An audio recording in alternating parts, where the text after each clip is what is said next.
This is the coolest job ever. Yeah, here we go. It's gonna be one fun ride.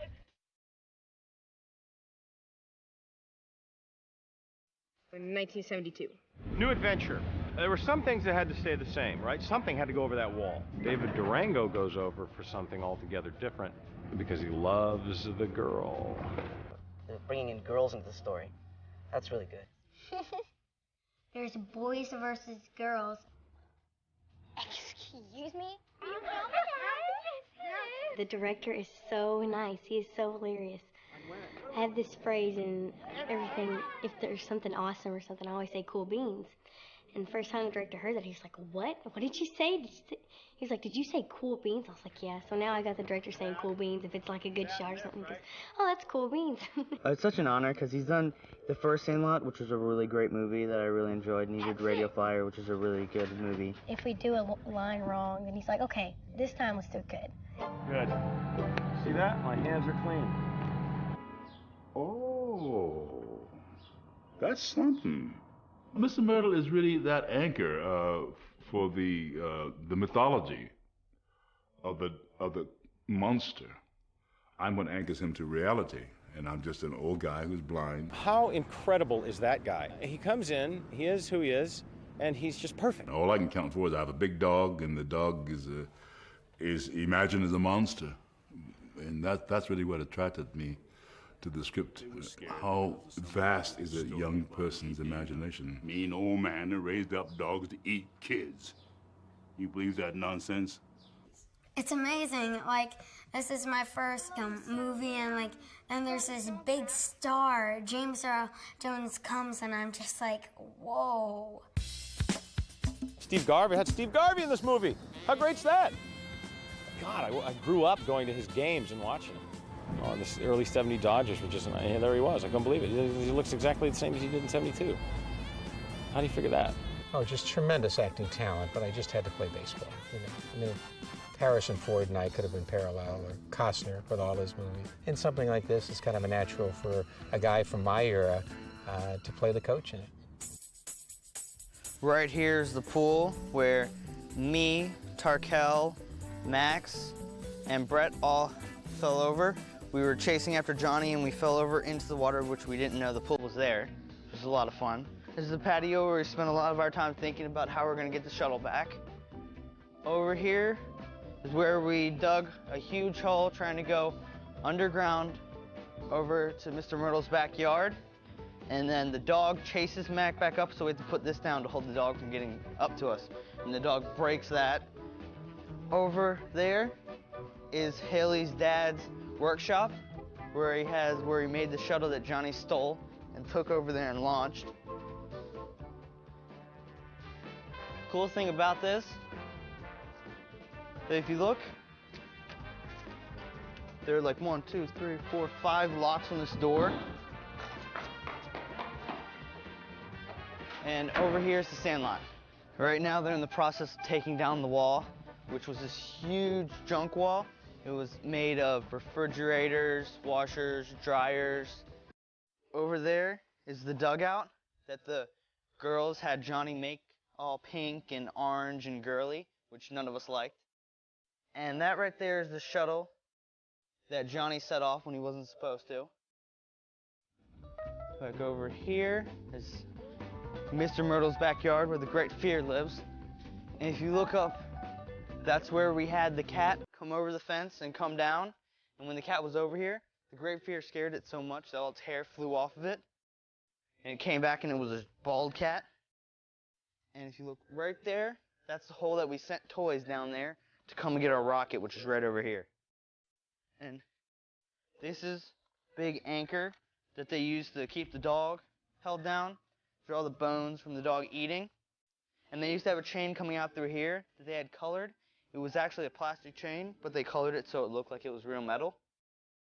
And if you look down in there, there's a black tarp, so you can go through under the house. If you go up here, that's where Mr. Myrtle is. It's locked. Nope. Can't get in there. We'll try to go around the house.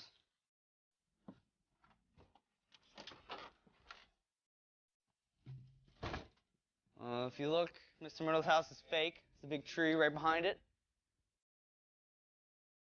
Look in there. Movie magic.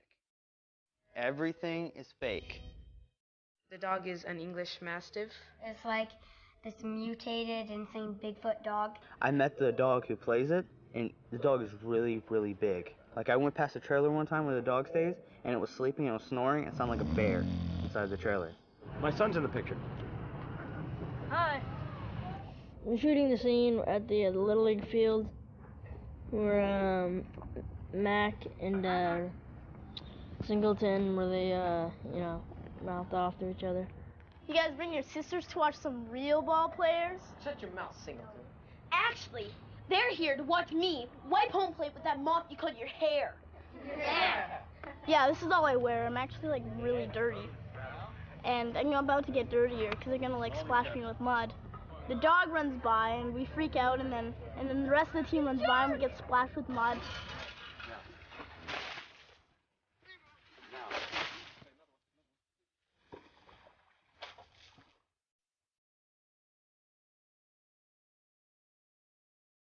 He has the PF Flyers, which Benny had in the original one, when he takes those out of the box. But in this one, he takes out the Nikes, the Waffle Soul trainers, which are supposed to be the greatest then. When we first got here, we all found out that there's a way to climb up it, because in the movie David has to. So we came here, and if you jump on the back of the car, walk up the refrigerator, stand on the oven that's been opened, get up on top of there, climb on top of the other oven, then you can just hop over top of the wall. Oh, they're about to pull down the wall with the big pickup truck over there.